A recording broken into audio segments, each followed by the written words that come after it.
Shakira, what led up to this decision for Forest Creek Middle School in Fort Mill to go virtual so early in the new school year?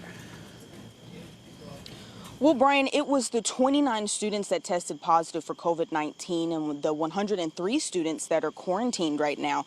The parents I spoke to say they're frustrated with the district for several things, including untimely reporting. This year, sending kids back to school with these premises and these mitigation measures, it felt like putting them on the Titanic. Elisa James is in quarantine because her child is one of the 29 positive cases at Forest Creek Middle School. 103 students are quarantined. On Wednesday afternoon, parents received this email saying the middle school would transition to virtual learning on Thursday for 2 weeks due to the rise in COVID cases. Nearly 1,200 students are quarantined and 166 are COVID positive. But Sarah Wilkerson and hundreds of other moms, a part of a Fort Mill pro-mask Facebook group, says that's not the right number. And we were starting to see, based on what people were reporting in our groups, and comparing it to the dashboard, that the numbers weren't matching up.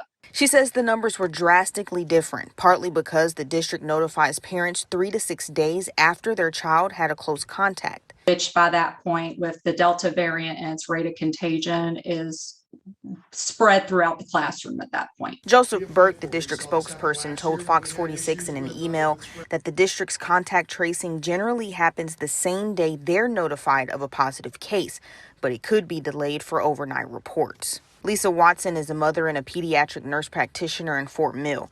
She describes this situation as unsafe. I stood before the school board yesterday and played out the numbers for them. And if we use the numbers reported on the dashboard, which currently says there's 179 active cases, 166 students, 13 staff, and knowing that the Delta variant, one infected person on average will then infect 5 to 8 people.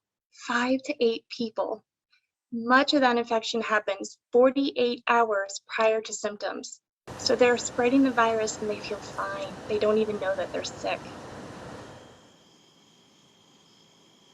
So Watson says if you do the math with the lowest level of infected people, that number of positive students will continue to rise. So the case numbers are going to rise. Brian? Yeah, and Shakira, a very tenuous situation here. How is the district going to handle the COVID cases moving forward?